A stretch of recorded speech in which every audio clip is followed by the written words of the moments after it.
Hello, my name is Michael Yurkovic, and I'm a professional miniaturist. I belong to the International Guild of Miniature Artisans, IGMA, and I've been able to attain the rank of artisan with that organization.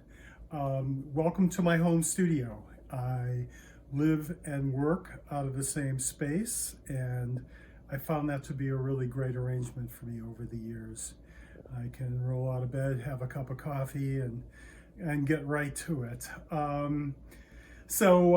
Anyway, yeah, this is part of my studio here. I'm working on. I've got a lot of projects going at the same time, which is kind of typical for me. I like to have some things maybe that are small metal projects and other larger things that are architectural projects. So I have some variety and I can mix it up in my day. This is a model I'm doing right now. This is the foam core study model for the Ball Paylor home in Tucson, Arizona.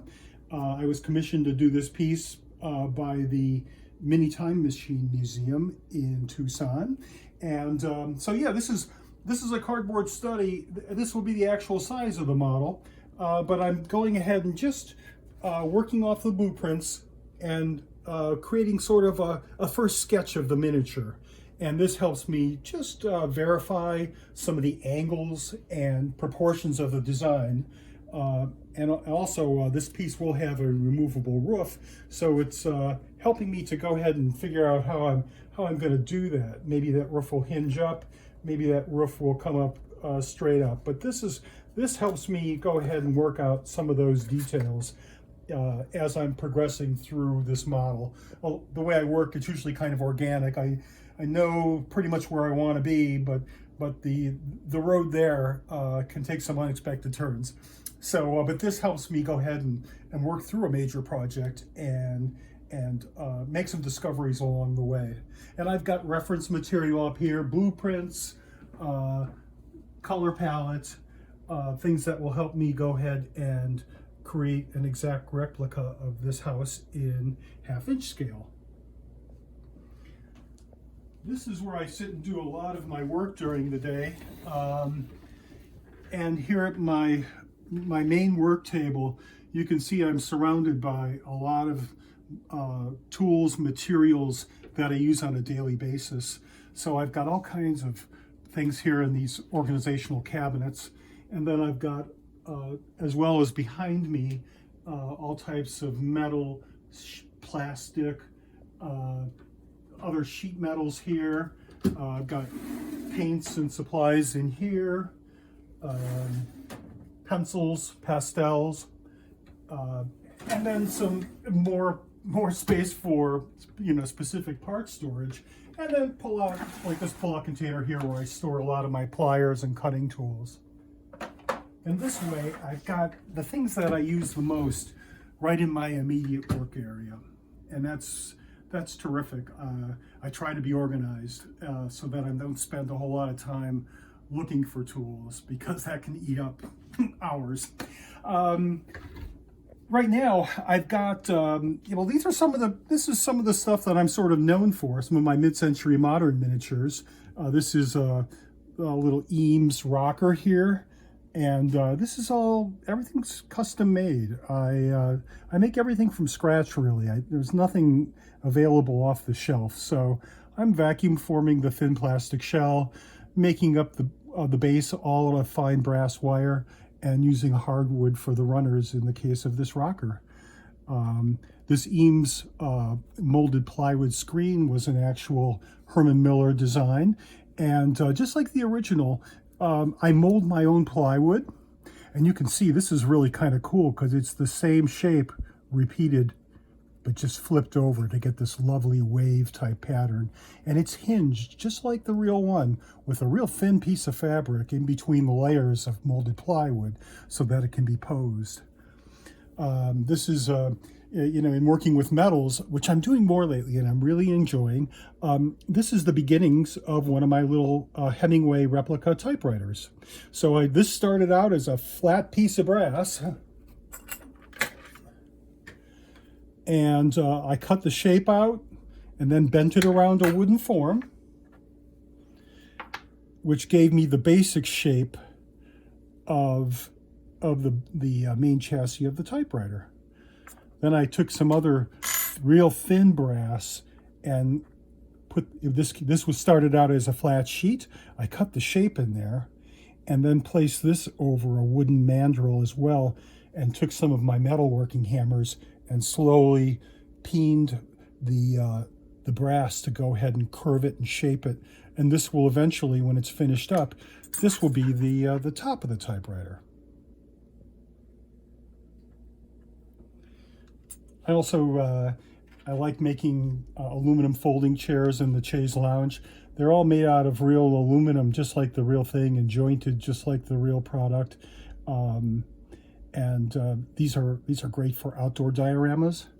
Here's some other Eames furniture, and you can see here the little dimples in the plywood, and I actually made dies, matching dies, and I molded the plywood to mold in those little dimples in the wood. Fascinating process. I didn't know how I was going to do it, but just a lot of experimentation, a lot of R&D, and finally kind of figured things out. And I've got some other pieces here in progress. I've got this spiral staircase that I designed and cast all the segments for that. That's been a really great learning exercise. But you can see here at my table, boy, I've got my brushes, I've got glues. Back in this cabinet here are all kinds of adhesives. So, be it plastics, woods, metals, I've got a lot of options in here. And then up here you can see another piece, another work in progress is this like 1940s era streamlined Art Deco looking diner that I'm working on. And this is another work in progress, but I've scratch built all the bar stools and the booths, and I'm working right now on the wraparound counter and all the tile work. But this is a commission for a dear friend of mine, and that gives you an idea. Even there's so much to a project like this, from making the little stools to creating the whole body for the for the architectural element of it all. And then I've got other spaces here where I've got other works in progress. This is an office interior I'm working on, and you can see here up on the roof, I handmade all the little spotlights up there, the little can spotlights. Those all light up, and this part of this opens up to expose the interior on this piece, the bathroom.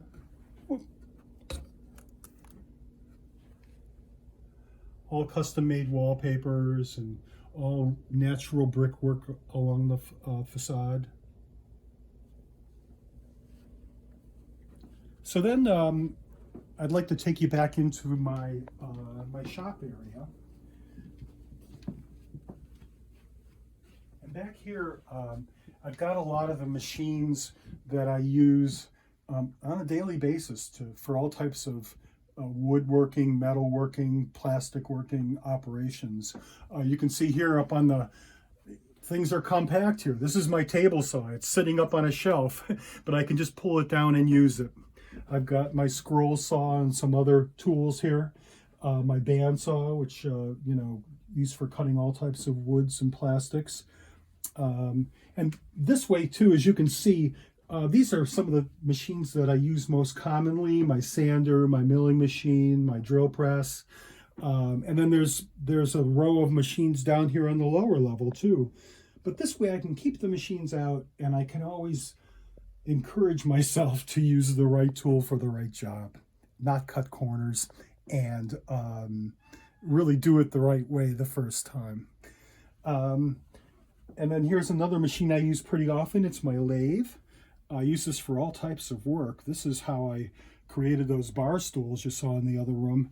I turned all these parts out of aluminum. They started out as just bars of aluminum, but then I created this shape for the base, and I took this piece of aluminum tubing and created the seat for the bar stool, and used leather to go ahead and upholster these pieces. But this way, everything's out and it's handy, and I can go right to the right tool for the right job. Right now I've got some faux ivory here that I'm experimenting with, just doing a test with some turning on the lathe, and that's been really great to experiment with. And then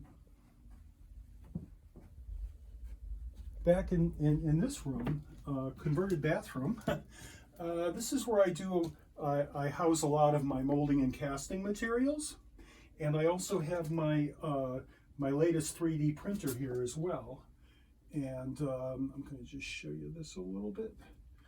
This is a machine that's designed to cure 3D parts after I print them. One of the pieces I'm working on currently is this facade for a contemporary LG washing machine. And this will have the chrome door, and the inside it's going to light up. But this is the basic architecture for the front of that piece. I drew this up with 3D software, and printed it, and then cured it in the magical curing machine. And so that's what I do, a lot of that process work here. And I also do my own rubber molding. This is a typical mold with multiple cavities on the inside. And I use this mold to cast these miniature fireplaces. And this, when I pull the piece out of the mold, you can kind of see there's logs and there's flames there. And I make this up for a friend of mine. I paint them, and he applies the electronics to the inside, and this makes a wonderful glowing fireplace insert. But this is another type of process that I do, making my own rubber molds. And I do this when I want to create multiples.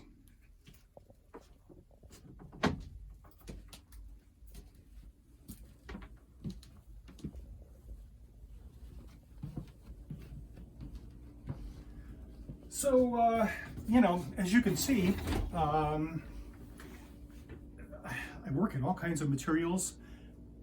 My palette of processes is constantly expanding. I've been working more in metals lately. I'm really enjoying that. Reaching out to friends of mine and then doing online research about different types of torch soldering and bending techniques and annealing techniques to work in metals. And so it's a constant growth process. It's really exciting, and because each job is a new set of challenges, and that's what I really love about what I do.